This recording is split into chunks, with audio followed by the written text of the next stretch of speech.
Good afternoon. Thank you for joining us for our House After School Caucus briefing, helping students recover and accelerating success. Just a few housekeeping notes before we get started at the hour. We are recording this session, and all presentation resources, as well as the slides and recording, will be shared with all registered guests following today's session. It will also be available on our webinar archive page, which will be linked in the chat. We will have time for a question and answer at the end of today's session. If you do have a question, please submit it through the bottom of your screen. You'll see the Q&A box to submit questions. We'll be following up with those at the end of today's session. Also, at this time, before we get started, please feel free to introduce yourself in the chat box. To engage with other people's comments in the chat box, please make sure to change your settings from all panelists to all panelists and attendees. That way we all have a chance to see your comments and engage with them. We'll be getting started shortly.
Good afternoon. I think we'll start. Thank you all for attending and joining us. On behalf of the After School Alliance and the House After School Caucus, co-chairs Representatives David Cicilline and Don Young, welcome to the briefing today on the role that after school and summer learning programs have played this year in supporting students during the pandemic and how programs have changed. I'm Letty Medeiros, board member of the After School Alliance and Senior Managing Director of Government Affairs at Clark Hill. I'm only a few months removed from working on the Hill for more than 20 years as Chief of Staff to Congresswoman DeLauro, a staunch supporter of after-school programs. I want to thank both Congressmen and their staff for helping us put this together, and our partners, the National Summer Learning Association, Boys and Girls Club of America, National League of Cities, and the National Recreation and Park Association. We'll be hearing from both Congressmen Cicilline and Young at the top of the hour, so don't go away. The best is yet to come here.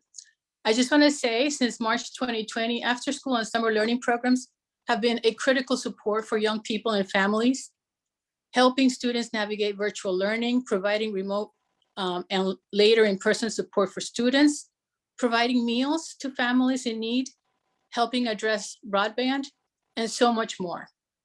From many years of work on this, we know that after-school programs, when their quality demonstrate improvements in attendance, behavior, academic achievement, and more in children of after-school programs. The research is consistent in showing that after-school programs encourage increased parental involvement as an important building block for student success. So today we'll hear from a great panel on what the out-of-school landscape looks like right after our federal, state, and local perspective on how programs helping students recover and thrive moving out of the pandemic. This is a critical moment. We think this is a summer of freedom from COVID, and we hope so. Although, of course, things are creeping back up. We know our after-school programs need to be there for the kids, need to be there for families. We are going to have a wonderful afternoon listening to how critical this is. Our presenters, let me just go really quickly because I know Mr. Cicilline is waiting.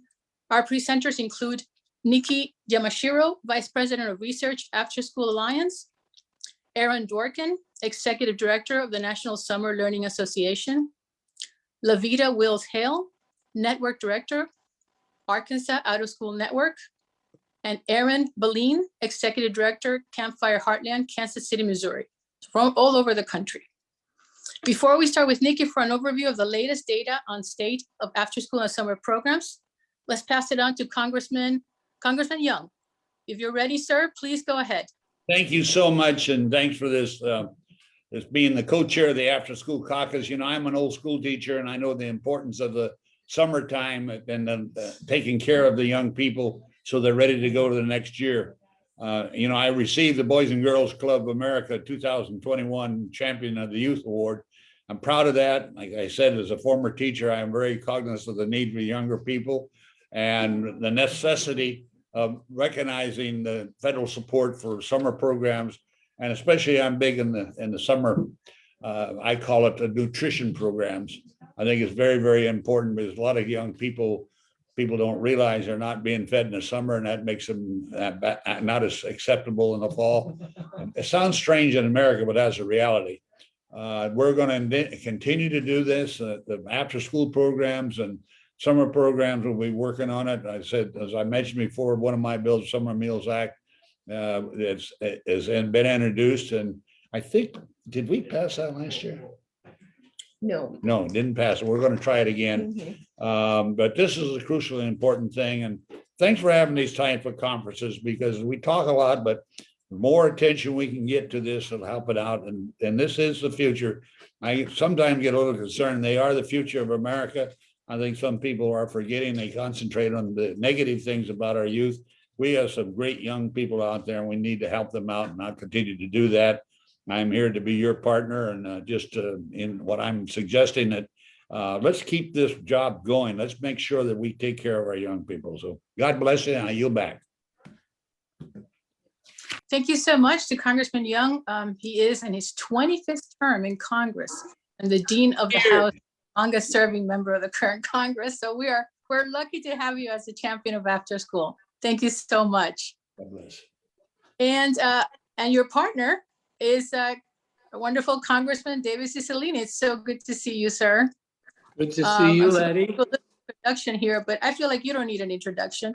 You are our champion on after school on your 6th term in Congress, a wonderful member of the Judiciary Committee, and we thank you. We thank you for your support. Take it away. Thank you, Letty. It's great to see you. Good afternoon to everyone, and thank you very much for having me as part of this briefing today. Thank you to the After School Alliance for hosting the briefing and for all the incredible work that you do. I have been involved with the After School Alliance for several years now, and they've always been at the forefront of supporting and shaping the landscape of after school programming, and their important work cannot be understated. I'd also like to acknowledge the other leaders and advocates in the after school community that are taking part in today's briefing. And thank you for the commitment you show to students and families every single day. The past year has been a significant challenge for everyone, but particularly for children and families. The importance of after school programming has never been more obvious, but this also comes at a moment when these programs are most at risk. I've been deeply involved in advancing and strengthening after school for many years, going back to my time as mayor of Providence, Rhode Island. During my administration, we were able to establish the Providence After School Alliance, which to this day provides high quality after school programs to more than 2,000 students each year, and has been cited as a national leader for its work. Since I came to Congress, I've continued to fight for after school at the federal level. And just this year, I was proud to join my colleague, Congressman Don Young of Alaska, in becoming the co-chair of the House After School Caucus. Congressman Young has been an invaluable partner and really has led a bipartisan effort for many years to increase funding for after school through the 21st Century Learning Program every year. 21st Century Community Learning Centers provide the only dedicated federal funding stream for after school. The funding 21st Century Community Learning Center provides makes after school programming one of the most effective ways to keep children safe in the late afternoon and early evening hours, and they help keep kids stay on the right path in school. We all know this, but students that participate in after school programming perform better in school, have better rates of school attendance, and have better graduation rates than they would otherwise without access to these programs. These programs also help students develop essential life skills, such as problem solving, critical thinking, and healthy living. And according to the Department of Education, 69% of students that participate in after-school programs increased their rates of homework completion and class participation, and 62% showed improvements to their behavior in the classroom. The bottom line is that these programs work, and we should be doing everything we can to replicate them throughout the country. And this is particularly important at this moment in time. Even as we're moving towards getting back to a more normal sense of life, after-school programs in communities across the country are still scrambling from the effects of the pandemic. Nearly 3 out of 4 after-school programs have been forced to shut down in the past year. Programs that have been able to remain open face the ongoing challenge of rising costs to ensure pay for support staff, pay for cleaning and sanitizing of facilities, and being able to reimburse families in the event of further emergency shutdowns. The past year has been an incredible challenge, and challenges remain, but thankfully, we're in a strong position to move forward and to face them. In the House, we've been extremely lucky to have not one, but 2 great champions of after school serving as chair of the Appropriations Committee. Under the leadership of the program's namesake, former chairwoman Nita Lowey, and current chairwoman Rosa DeLauro, 21st Century Community Learning Centers have received record levels of funding. President Biden is fighting for families to get us through this pandemic. And as a result, the American Rescue Plan provided schools with billions of dollars in relief funding as they begin to reopen and helping students deal with loss of learning time, including through effective after-school programming. And so with the president's leadership and the hard work of Congress, hopefully we're nearing the end of this pandemic, but it's a moment where we really can't afford to let up in our strong support for after school. And this is a moment where it really calls for bold and significant investments in after school so that families can take advantage of these critical programs and ensure that their children are in good hands. And if we're not able to do this, then more programs will be forced to shut down, more kids will be left behind, and recovery will be that much more difficult for families coming out of COVID-19. So I'll end by just saying thank you again. The work that you all do is essential. It's making a real difference in the lives of kids and their families. And so I look forward to continuing to work with you to make sure that we provide strong, continuous, robust funding to support after school all across this country. And thank you again, Letty, for your great leadership. Thank you. Thank you, Congressman. We really appreciate your comprehensive remarks. They're a great way to start us off. And now we can move to our panel. Nikki, do you want to take it away? Sure. And I want to start by saying thank you to Congressman Young and Cicilline for being champions for after school and summer, and for those remarks. They're powerful words, they're inspiring, and really a tough act to follow, but I'm going to do my best. So hi, everyone. I'm Nikki M, Vice President of Research for the After School Alliance, and I get to share findings from our recent research on summer experiences through both our America After 3 p.m. study and surveys we've been conducting throughout the pandemic. So perhaps not as moving as the Congressman's remarks, but hopefully informational and good context setting for this briefing and the discussion. But before I jump into findings, I wanted to start out with a little bit of background on both surveys and really why we're reporting out on both today. So for America After 3 p.m., this is a survey that the After School Alliance started back in 2004, and since then has conducted the survey every 5 to 6 years to be able to answer that question of, how are young people spending their after school and summer hours? This is the most comprehensive survey on after school and summer, and I'll get into this more on the next slide, but in each wave, we've surveyed more than 30,000 households and asked incredibly detailed questions regarding after school and summer experiences. So this is both a comprehensive look at the after school and summer hours, as well as this longitudinal tracking survey that provides what we see as incredibly critical trend data for how participation and demand has changed over time. And the full survey was made possible with the support of a group of funders listed at the bottom of this slide. And then last year, because we did complete our America After 3 p.m. data collection between January and early March 2020, so really the data are the pre-pandemic look at the state of after school and summer, we went back out into the field with parent and program provider surveys to be able to provide what we saw as this mid-pandemic update to the study. So a quick rundown of the methodology before I get into findings on the next slide. Okay, I know there's a lot on the slide, but I'm going to take you through the highlights. So for America After 3 p.m., we partnered with Edge Research on the survey. It included more than 31,000 households with roughly 29,000 households who received the set of summer-specific questions. And the reason for this large sample size is that we really wanted data to be able to report out on both the national and the state level, as well as have a large enough sample size to be able to report out on differences by income level and by race and ethnicity. And then data were rated to ensure representativeness. To be included in the survey, you had to be a parent or guardian with a school-age child living in your household. The survey was conducted primarily online and supplemented by both mobile and landline telephone interviews. And then for the after school in the time of COVID-19 surveys, we worked with Edge Research again, and you can see that we conducted 5 waves of the program provider survey and then 2 nationally representative surveys of parents, one in the summer of 2020 and one last fall. So on the next slide, these are going to be the 3 big takeaways that we're digging into, so pertaining to participation, the significance of that participation, and then the need for more opportunities. So the first big takeaway for us to drill down to is all about the demand for summer programming. And I'm going to apologize in advance that I'm going to be going through these slides pretty quickly because I want to cover a lot of ground in the time that I have, but we'll be sharing this deck so you can always refer back to it later. So on this slide, you can see that through the editions of America After 3 p.m., the percentage of families reporting that they had a child in a summer program has steadily increased, right? It went from 1 in 4 families in 2008 to almost half of families in 2019. And we estimate that this translates to about 12.6 million school-age children who participated in a structured summer experience. And when we look at the types of summer experiences kids participate in, right, we can see that specialty camps or programs, so those are the ones focused on arts, sports, drama, are the most commonly reported summer experiences, followed by voluntary summer programs, and then less common are optional summer school classes. We describe those as ones for credit or enrichment, STEM camps, summer jobs or internships, and then mandatory summer school. But at the same time, participation in summer programs has grown.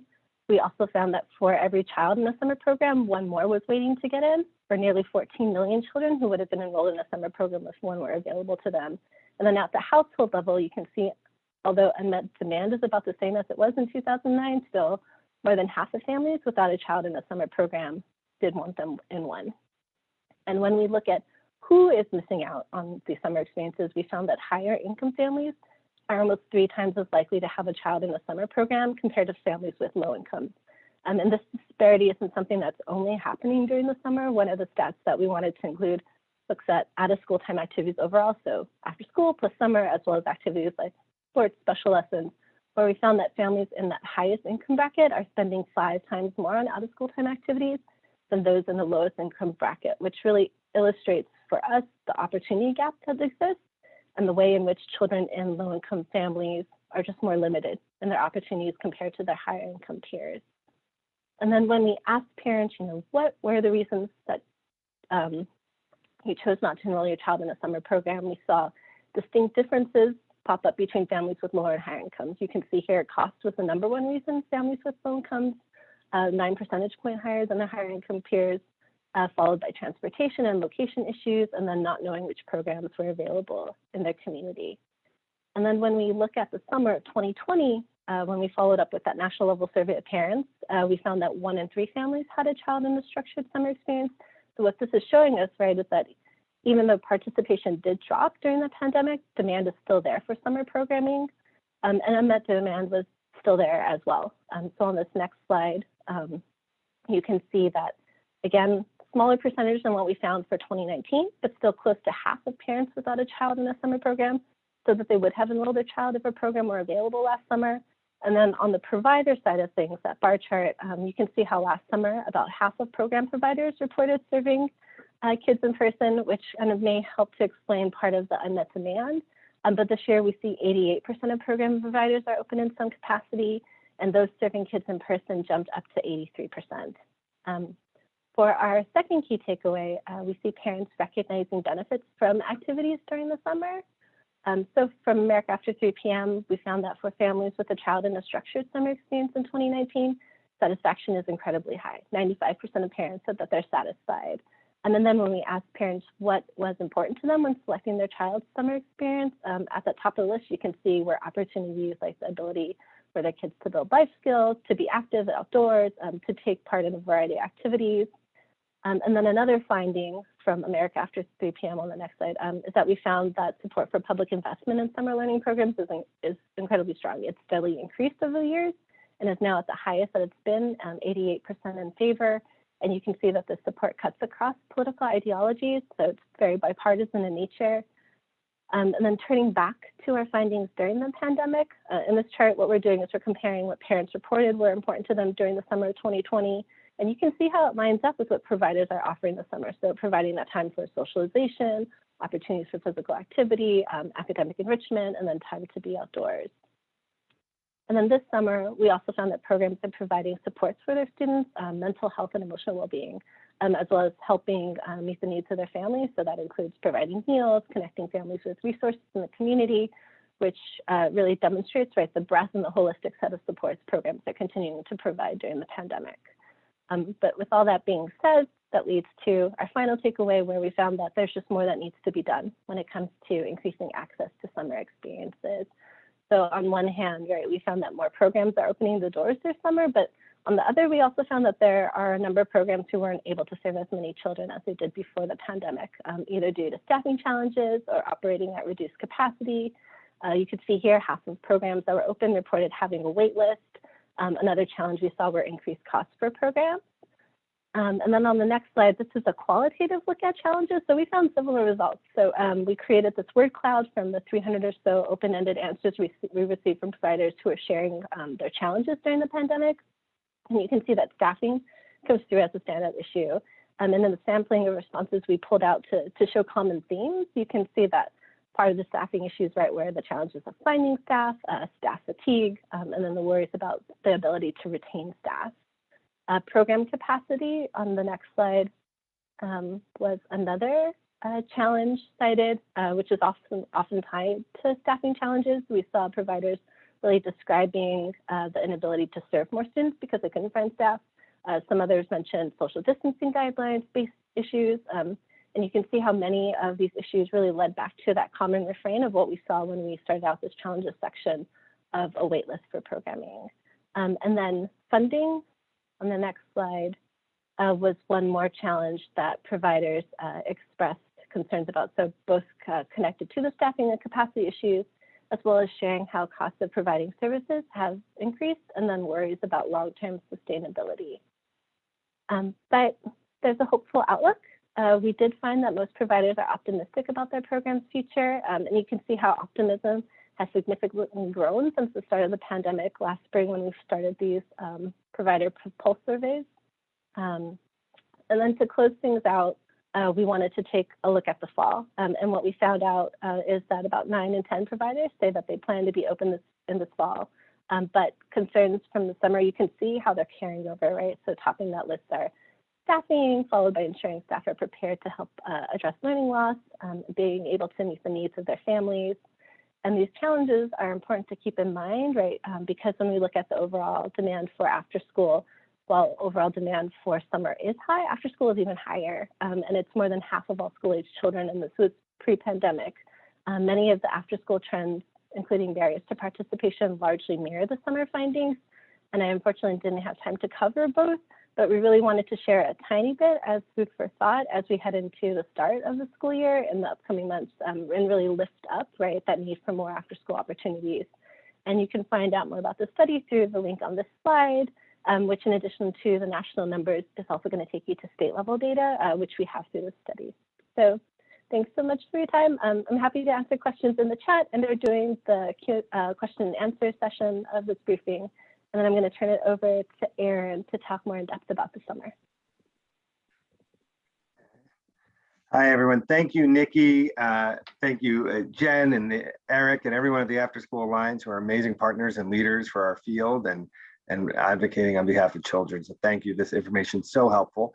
My name is Aaron Dworkin. I'm the CEO of the National Summer Learning Association. I also want to thank our congressmen who are with us for your amazing leadership and advocacy on behalf of young people and communities and families. It just means so much, and the impact is felt everywhere across the country. So thank you. And to everyone else who's joining us. So hopefully, I like to say I'm tied at the hip to the After School Alliance. I represent a group called NSLA, National Summer Learning Association. We've been around for more than 25 years, always been very specifically focused on closing the achievement and opportunity gaps, which research shows grow most dramatically between lower and higher income students over the summer months for all the reasons, some of the reasons Nikki laid out. And while we've always been focused on combating summer learning loss, now it's turned and morphed into COVID learning loss. And we could talk about the effects of that. But I think there's been a real national recognition that summer learning is one of the key strategies that can help not only respond to the effects of COVID, but also prepare students for the coming year. Next slide.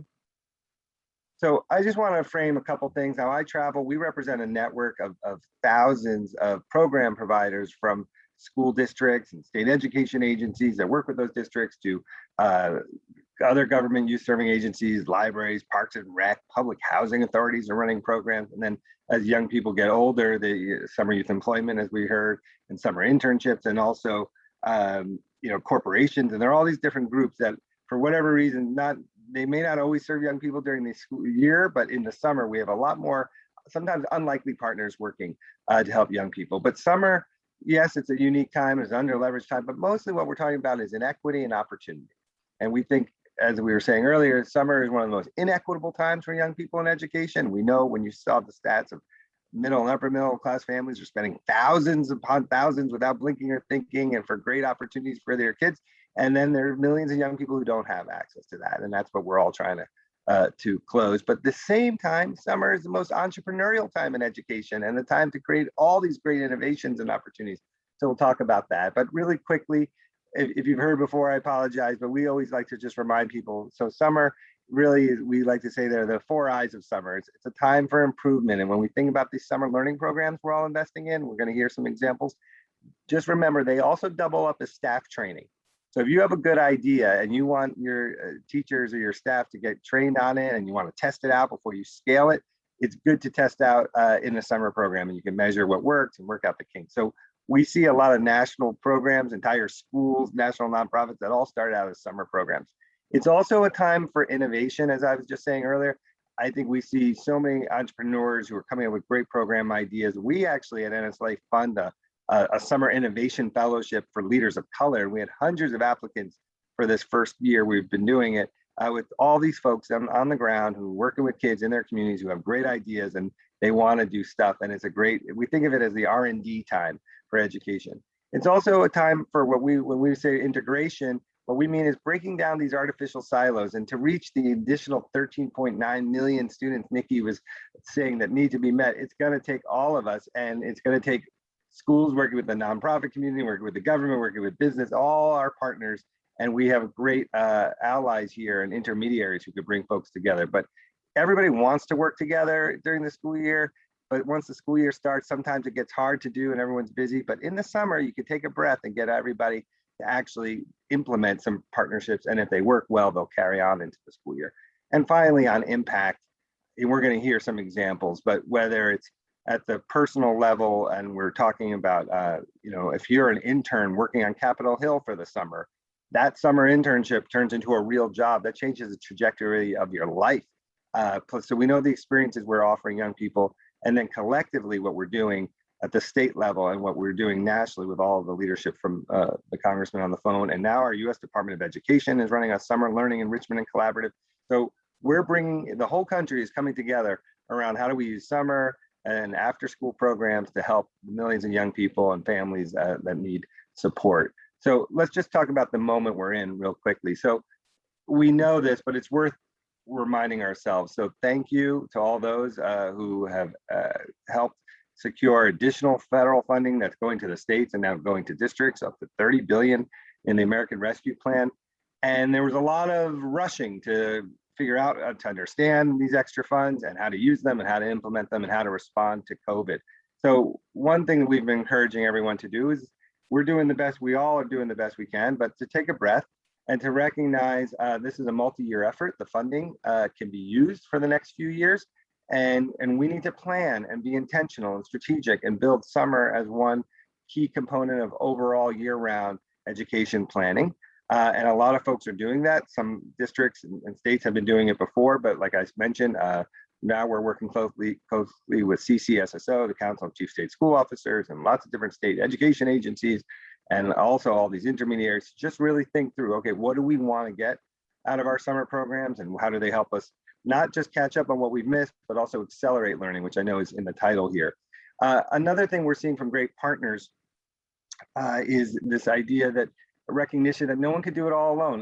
You know, many times school districts have been able to run every program for every student in their community, but with everything they've had to deal with with COVID and everything else, we need everyone.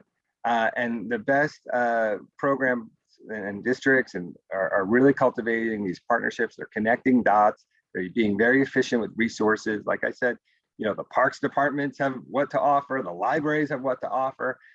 Public housing corporations, curriculum. There's so many folks who want to be helpful, and the needs of students are so great from both an academic side, a health and wellness side, an enrichment side, art, music. They've missed out on so much that to get everything back and to help them accelerate, we do need great partnerships. And I think people are recognizing that, and we're seeing that in lots of examples. One I could just share is Teachers in the Parks in Reading, Pennsylvania, that has teachers working under trees, in parks, and the parks department's coming in, and others are coming in with food, and they're just piecing together all these community resources, which is great.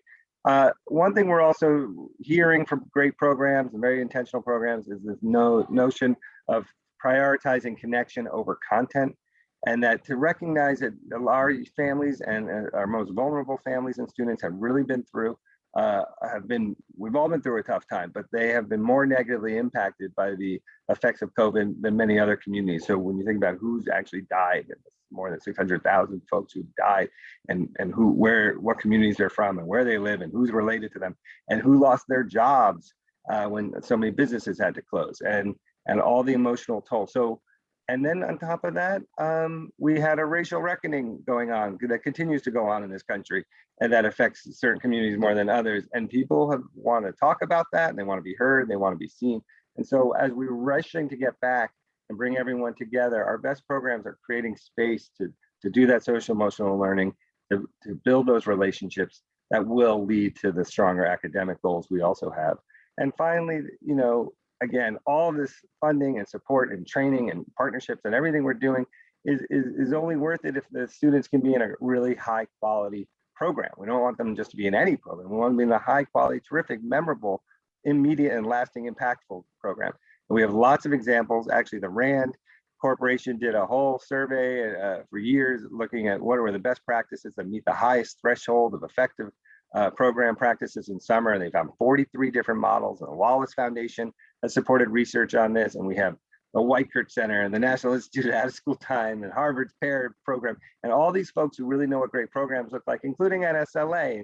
And we lift up our New York Life Award winners to have models for folks.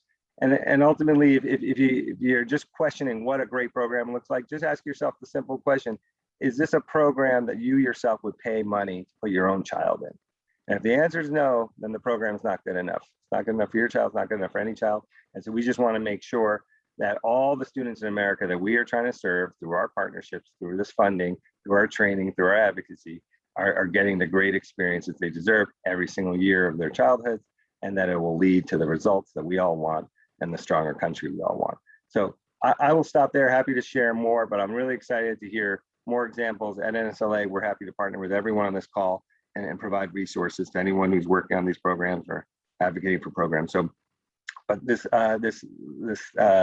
message here is Summer Starts in September. That's the name of our guidebook, our training book, and that's what we say. While people only think about summer typically in the months that we're in it, we like to say it's, you know, the planning for next summer starts in the fall, so people really could have the great programs that we want all kids to have. So I'll say thank you, and I'll throw it back to our next presenter. Alberto. Thank you so much, Aaron, and thank you to the After School Alliance, and thank you so much to Congressman Young and Congressman Cicilline for their wonderful presentation and their supportive after-school and summer programs. I'd also like to take this opportunity to thank our congressional leaders, and in particular, the Arkansas delegation for their continued support of after-school and summer programs. And on our next slide, I'd like to tell you a little bit more about the Arkansas Out-of-School Network. AOSN is a sponsored initiative of Arkansas State University. We're housed within the College of Education and Behavioral Sciences in the Department of Childhood Services. And we are one of the 50 state after-school networks working within the United States to expand access to quality after-school and summer programs. And our mission is to create safe, healthy, and enriching learning experiences for children and youth ages 5 to 19 during the out-of-school time hours. So when we were faced with the pandemic, we have approximately 479,000 young people enrolled in our K-12 educational system. And it's already been stated how much of an impact COVID had on our students' learning and engagement. And all of a sudden, we had a whole classroom and a whole school system statewide who experienced statewide disruption. And nearly 60% of those students qualified for free and reduced lunches. And so we went from having more than 61,000 in out-of-school time to nearly 480,000 statewide. So the field of after-school and summer and out-of-school time in general stepped up to meet that challenge. And as it's already been stated, in Arkansas, our programs assisted with virtual learning and supports to keep students engaged and supported during this time. We supported our students by delivering meals and making sure that they had nutritional supports. And on the next slide, we want to think about what this means for us now in this time of this expanded opportunity.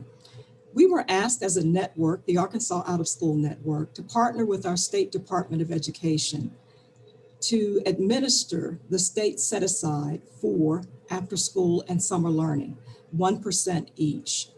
And that total amount is $25 million. And as it's already been stated, this is a multiple year commitment and partnership opportunity. And I'd like to think that not only the Arkansas Out-of-School Network, but my colleagues in the other 49 states who are involved in leading their networks are uniquely suited because of our long-standing relationship with our state agencies, our wide array of partners. We've spoken about collaboration already today, but networks are uniquely suited to connect not only the field of out-of-school time, but also to work with those key stakeholders to create more support and opportunity for our young people. And so as we think about this multiple year commitment, we also want to think about how do we leverage this for the longer term needs of our state. And in Arkansas, our set aside and our grant program using the set aside will use the framework of existing legislation at the state level, the Positive Youth Development Grant Program Act, which outlines a framework so that we can ensure that we're getting the quality outcomes that are most needed. We also have put our state plan for the ARP ESSER funds in the chat, along with a link to our website. And on the next slide, when we think about after school and the demand for after school, we see a concentration in Arkansas as a very rural state. We have pockets where in central Arkansas, northwest Arkansas, where we have a concentration of programs. And most of these programs are federally funded through 21 CCLC. But we also have huge areas in our state where we have limited or no access to quality after school and summer learning programs. This particular opportunity is so important because it provides our state agency working with the network and other partners a unique opportunity to think about where the need is greatest. And so we'll be thinking about those populations of students and communities that were disproportionately impacted as a result of COVID-19. And when we say disproportionately impacted, we know their learning was disrupted, but we also know that we have to attend to the social and emotional learning and re-engage so that students not only learn, but they thrive. And so now more than ever, we need to expand these opportunities to ensure that we're attending to the social and emotional learning needs, the physical activity. Arkansas, unfortunately, is a state that has a high rate of adverse childhood experiences. And so we know we need to bring students into those learning environments where they can get those supports. And those critical academic skills and supports with rich content in the areas of STEM, the arts, and leadership development.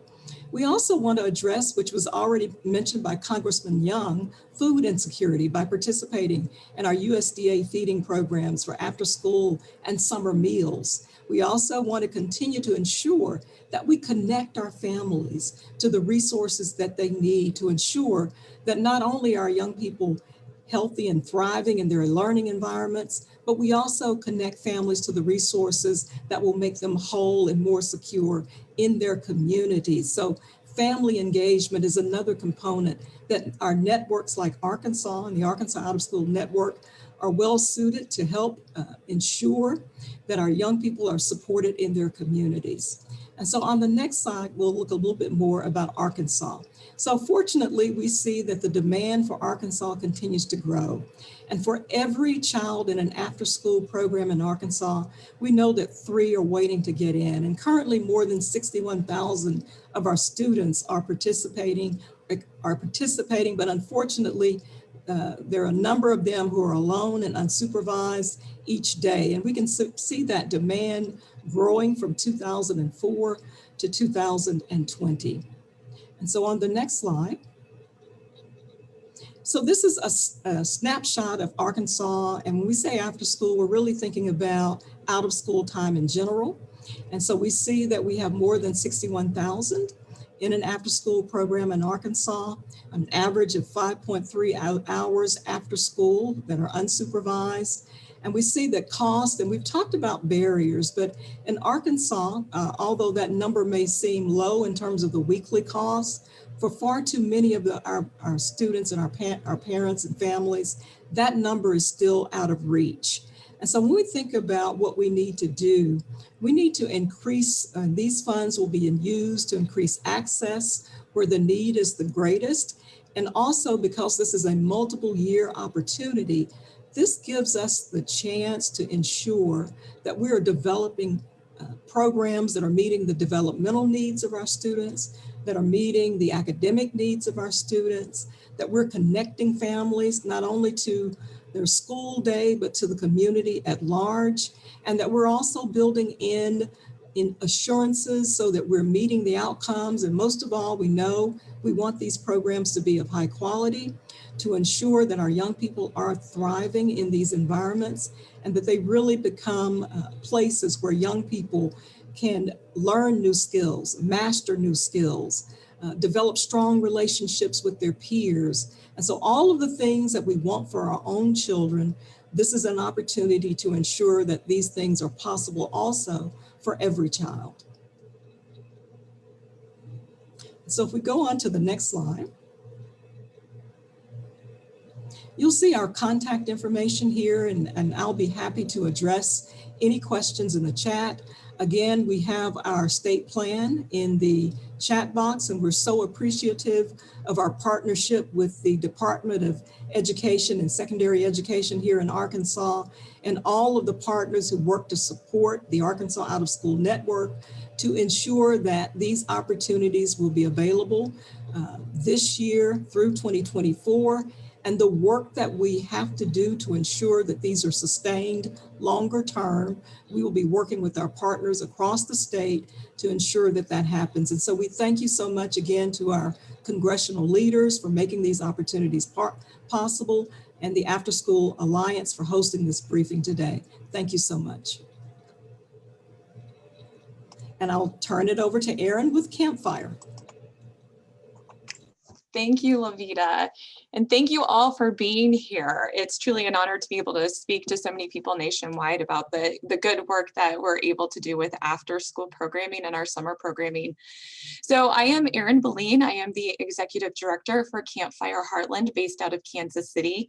We are probably best known currently for creating the Out of School Collaborative here in Kansas City to address the pandemic. So last summer, it was about May, and the Missouri School Board Association came out with their recommendations for the upcoming school year. And they said we all needed to be prepared for school to go to a virtual format. We didn't know at the time if that would be a hybrid format or if it'd be full-time, but we knew we needed to be ready. As the executive director of an after-school program and as a mom of an elementary age child, I realized that if we didn't come up with a good plan, the consequences of this could be dire. And I didn't see a plan come out quick enough, and so I decided I would make one. I quickly put together a plan that would address academic needs, social emotional needs, how we were going to do it, used CDC guidelines to figure out how we would space out the kids and how we would get masks, and realized that Campfire Heartland alone wasn't going to be able to do this. We needed more help. And so I reached out to the other after school programs in the community who were robust and were able to pivot quite quickly because we had about 6 to 10 weeks to make this happen. And so here in Kansas City, Campfire Heartland, the Boys and Girls Club of Greater Kansas City, the Y of Greater Kansas City, and a local organization called the Upper Room came together to provide out-of-school programming for what turned out to be the entire school year. We came together so we could be more efficient, streamline processes, go after funding together, and make this work very quickly. And it did work. We specifically provided programming all day long. So we went from 7 in the morning until 6 o'clock at night. We provided transportation for kids. We provided all 3 meals. We provided snacks. We made sure that kids got logged into their schoolwork. And in the after school period, we provided our typical after school enrichment activities. Specifically, we served kids who were on free or reduced lunch, or they were children of essential workers. We served kids from kindergarten to 8th grade, but the majority of our kids ended up being somewhere between that 2nd and 5th grade age group. We learned very quickly in the school year that we were going to be the final safety net for most of the kids that we worked with. A lot of safety nets were put into place as the pandemic started to take hold and we went into quarantine essentially. I'll give you an example. Staffing was incredibly hard last year. And so I was at one of the sites for about 3 weeks, and we had one particular family who came in without any of their devices charged. And without a charged device, a child will end up being late for school because you got to charge up that device first and then you can log on. And I said to them, you guys, you have to charge your devices at night because you're going to be late for school. And they said, oh, we didn't have any power last night. And I thought, wait, we didn't have a thunderstorm. There was no weather last night. And then I realized that their power had been shut off. While all these safety nets were supposed to be put into place, if you have a landlord who can work around the system, they might not be able to evict you, but they might be able to make your situation miserable enough that you'll want to move. Those are the kind of situations that we ran into. We had another group of kids who were taking food out of our team members' bags. And when we pulled them aside and said, hey, what's going on? They didn't have access to food. They were taking it for their younger sibling. And so we quickly pulled in all of the resources to make sure that we were getting more food into the hands of the kids and to their families and doing weekend snack pack programs. But what we didn't anticipate going into the school year last year, and really what we became, was that wraparound service for kids throughout the school year. Together, our collaborative worked with 3 school districts in the Kansas City area and 10 charter schools. And in order to make this happen, we ended up partnering with a lot of other organizations in Kansas City. Turn the Page KC, it was founded by our former Mayor Slide James. They really served as our backbone organization, and they were the ones who helped kind of gather us weekly to have our conversations, collect the data, make the funding requests. The Kansas City Parks and Rec was incredibly essential throughout this. They gave us 8 out of their 9 community centers to program out of. They helped us with staffing. As you can imagine, staffing is tough, but in November, staffing was very tough when COVID cases were spiking, and pretty much everyone we called, we had no substitutes, everybody was quarantining. It was a really tough period, but they were able to back us up and make sure that we were well staffed. They were able to access CARES Act funding, which supported the cost of this program. Overall, it cost about $4 million for us to run programming over the course of the school year. It averaged out to be just a hair over $100,000 per week to provide this programming in Kansas City. While some of it was government funds where we were to access CARES Act funding, a majority of it came from private foundations in Kansas City. Nearly every major private funder in Kansas City gave us a substantial gift. If you're familiar with nonprofits, a $100,000 gift is pretty substantial, and we needed 40 of those to get us through the school year. We also saw a real opportunity to collect some very good data over the course of the year, and so we really went for it. Here in Kansas City, pre-pandemic attendance rate tends to be, and this is pre-pandemic, about 73%. During the virtual school year, our attendance rate was 84%, so it was 11% higher, which I think really speaks to the critical need of the services that we gave. In addition to that, you have to remember some of those kids who weren't there, it was because we sent them home. So if you coughed twice, we sent you home because we wanted to make sure that our spaces were really safe and that we weren't becoming a super spreader spot. Our grades, we were anecdotally able to collect some data. Now, we haven't been able to get the grades from the schools and compare the kids who were part of our virtual learning sites to their grades the year previous, but we did ask parents how the kids were doing. 20% of those parents said their grades went down, and that seems about right. We know that virtual learning wasn't the right environment for kids, especially with special needs. Like, some learning processes just don't lend themselves to a virtual learning environment. 30% of the families said their kids stayed the same, and 50% of families said their kids' grades went up. And I don't know what I was expecting when we got this data back, but I was really pleased to see how much of those grades went up. Our kids had a very different virtual learning experience than the kids who were at home with a parent, maybe that had to work, and couldn't spend as much time watching and making sure their schoolwork was getting done. In our situation, we were able to make sure kids were doing their work. We had a smaller ratio than schools tend to have. So our instructors really were able to hone in on kids' schoolwork, see what they were doing well, see where they were falling behind. My team had the phone numbers of so many different teachers, and they were texting back and forth with teachers over the course of the day to make sure that they were getting their work done, that we understood the processes for what they needed to do. And we were coming up with supplemental exercises when we saw that a kid was behind. And we were having those conversations with guardians. So if a kid was having a rough day, we were able to relay that back over to the teacher. So we really sat and stood as the conduit between the teachers and the guardians. And it really created this kind of safe haven for kids where their academic grades were able to do well. In addition to that, we know studies show that kids who have 3 champions tend to be the most successful. Most kids will have a guardian and a teacher, that's 2, but that 3rd champion is typically a community member. And where we see in that social disparity, the kids who can afford to do those club sports, they can do club soccer and club volleyball, they tend to have that community champion for them because they're able to pay to put kids in the space where that's available. It's one of the things that after school programming can do for kids is we become their champion. We become that community champion, and we give kids those 3 essential adults that help them be successful. And we really saw that play out over the course of this school year. We also noticed that their social emotional needs were considerable this year. We do a social emotional learning curriculum in our afternoon programming. And this year we were able to really play with the data and see how our program or how our curriculum was. So we had looked at kids from kindergarten all the way up to 6th grade, and we segregated the data. So what we did is we took the kids who were there all day long, and got our evening SEL programming. And we separated that data from the kids who were only there for the virtual school day, who left at 2:30. Now, all of our kids got SEL integrated through everything we did over the course of the day, but those kids who stayed for the enrichment activities got very specific SEL programming. And what we saw for our younger kids is we had big increases in SEL skills for kids who stayed all the way into the evening. For the kids who left at the end of the school day, we saw small SEL increases, but not much. As the kids get older, we'll see that the kids who stayed for SEL, they were able to maintain their SEL skill abilities. But the kids who left, the older they got, the bigger the decrease in their SEL skills were over the course of the year. It really shows that after school programming is able to fill in that gap and really support that SEL need.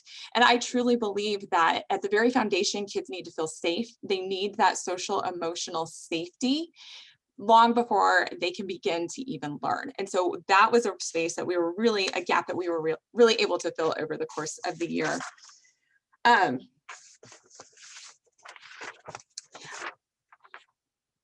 We are incredibly grateful for the opportunity for new funding over with the ESSER funds. Here in Kansas City and in the state of Missouri, 21st century grants are very competitive. So about 50% of the applicants will get 21st century grants. What will happen with these new ESSER funds is we will be able to expand programming considerably. Our summer programming, I think all of the programs who are in our collaborative, we saw a huge increase in enrollment, and we saw it happen very early in the year. Campfire Heartland is on track to double its numbers for after school programming in the upcoming school year. The demand is huge because I think a lot of our partners have seen what kind of impact we can have with kids, both academically and with social emotional learning. So we're really grateful and excited for this additional funding. Some challenges, it's getting stuck at the state level. I don't think the state of Missouri will be able to access our funding, at least our set aside for after school programming is looking until early 2022, so January of 2022. I will say when I write grants to funders right now, what I'm saying is we're not coming up with our plan on how we reintegrate kids into the program. We've worked with kids in a pandemic for a year. We've written our promising practices. We're ready to hit the ground running. So we know when that funding is available, we're going to be able to jump right in and meet kids where they are and move them forward as we deal with life, hopefully soon post-pandemic. I'm incredibly grateful to be able to speak to you all today. I'm happy to answer any questions as we open it up for the question and answer period. Again, thank you for taking the time to hear from us today.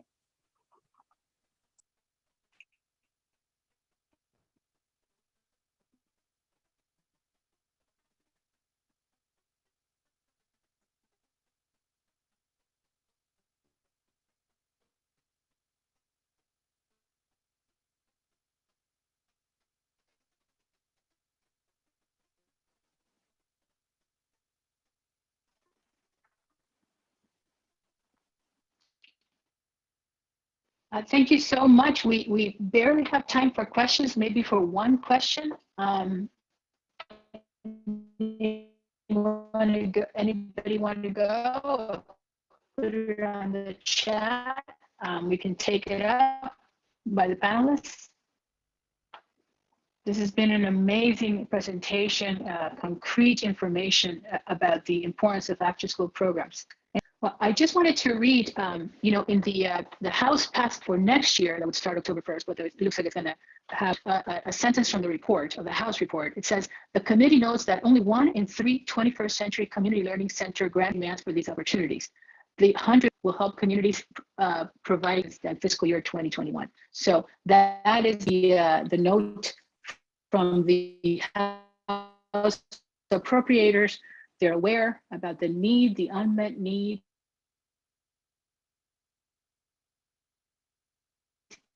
All the good that after school programs can do, and they have put it in their report, now called the Nita Lowey 21st Century Community Learning Centers. And that's an exciting thing for someone like me. I worked on the committee, for the committee for almost in the subcommittee of labor age. Or do we have a question here? Question for Erin. What measurements did you use for SEL data? And additional question, what are the challenges to get grants and identify sources of money. Erin, you want to take that, or anyone on the panel?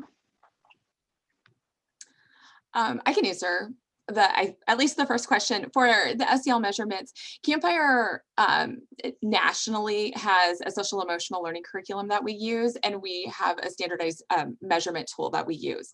It's kind of handy because we can do our measurements, and then we can compare it to other campfires across the nation and see how we're doing. And if somebody's doing it better, I call them up and I say, hey, what did you do? So that's the tool that we used. It was an internal Campfire curriculum and measurement. Do you want me to answer the second question too? And I didn't quite catch what it was. The second question says, what are the challenges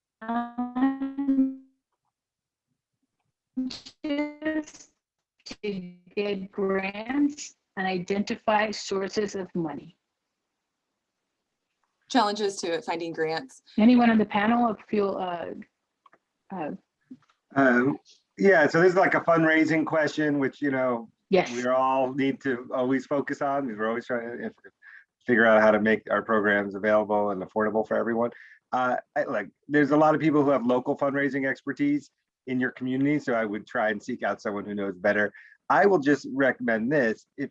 Right now, if you're running a program, now is your chance to expose potential donors and supporters to your program. And if it's going on in person, if you could figure out a safe way to invite people to come. Last week, we had something called National Summer Learning Week, similar to Lights On After School. And it's a celebration and a chance to bring people to see your program in action. Just because it's finished doesn't mean you can't still invite folks to come. So if you got some days, and by the way, turn those visits into career exploration visits, and turn it around. Instead of you just telling people about your program, have your students ask them about their careers and their jobs, and let your students benefit from that. But I think that will lead to potential dollars and support once people see the great work you're doing. And the other thing is, I think there are a lot of niche donors who care about specific aspects of the program. Erin, you were listing so many, and Laveda, so many different things that after school and summer programs are offering. A lot of people are not interested in all of them, but some are interested in social emotional learning, some are interested in STEM, some are interested in sports. So try and identify the folks who might want to provide funding to support the different aspects, arts, whatever it is, meals, staff training, and then you can usually find people who will want to support you. Erin? Yeah, go ahead. I'll just add that I also think this is a unique opportunity for collaboration and partnerships. And as we think about administering our state set aside for summer learning and after school, and also in looking at the funds that are available to local education agencies, which are local school districts, we're working with an entity, a collaborative of programs here in our capital city, about 10, who've come together and put their proposal together to present to their local education partners. So I think partnership is also key. Yeah, and I'll just say, all these programs are very compelling because if partnerships are key, as you're saying, it's a chance for a funder to support multiple organizations at once, right? There's usually the program that's providing meals and someone who's providing arts and academic tutoring and all these different things. And instead of writing grants to 5 different organizations, you could support an after-school program or an intermediary and feel like your funds are supporting multiple groups that are doing great work in the community. Well, with that, I think we're at time. Can you guys hear me well, or is there some connectivity issues? Can you hear me well? We just want to say thank you for joining us.